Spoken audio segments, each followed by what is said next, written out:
आज का पहला पाठ राजाओं का पहला ग्रंथ अध्याय 11 पद संख्या 4 से 13। जब सुलेमान बूढ़ा हो गया तो उसकी पत्नियों ने उससे अन्य देवताओं की उपासना करवाई।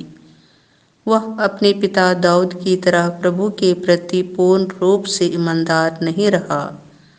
वह सिदोनियों की देवी अस्वरता और अमोनियों के घृणित देवता मिलकोम की उपासना करता था। उसने वह काम किया जो प्रभु की दृष्टि में बुरा है, और वह अपने पिता की तरह प्रभु के प्रति ईमानदार नहीं रहा। उस समय सुलेमान ने यरूशलेम के पूर्व कमोश के लिए और अमानियों के घृणित देवता मोलेक के लिए एक एक मंदिर बनवाया। उसने अपनी दूसरी पत्नियों के लिए भी वही किया, और वे अपने अपने देवताओं को धूप और बलि दान चढ़ाया करती थी।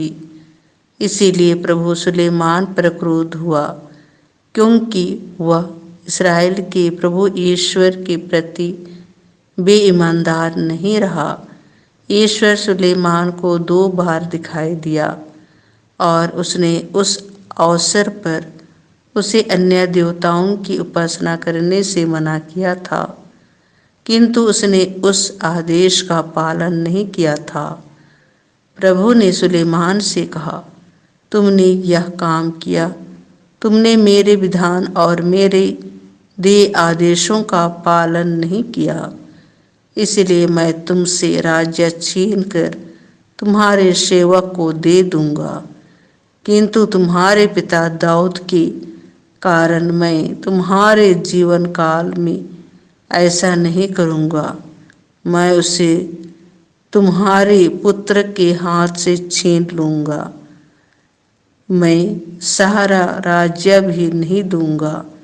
मैं अपने सेवक दाऊद और अपने चुने हुए नगर यरूशलेम के कारण तुम्हारे पुत्र को एक ही वंश प्रदान करूँगा। यह प्रभु की वाणी है। संत मार्कुस के अनुसार पवित्र सुसमाचार अध्याय 7 पद संख्या 24 से 30। ईसा वहां से विदा होकर तीरुस और सीदोन प्रांत गए। वहां वे किसी घर में ठहरे, और वे चाहते थे कि किसी को इसका पता ना चले, किंतु वे अज्ञात नहीं रह सके। एक स्त्री ने, जिसकी छोटी लड़की एक अशुद्ध आत्मा के वश में थी, परंतु तुरंत ही इसकी चर्चा सुनी, और वह उनके पास आकर उनके चरणों पर गिर पड़ी। वह स्त्री गैर यहूदी थी। वह तो जन्म से सुरूफिनिकी थी। उसने ईसा से विनती की कि वे उसकी बेटी से अबदूत को निकाल दे। ईसा ने उससे कहा, पहले बच्चों को तृप्त हो जाने दो।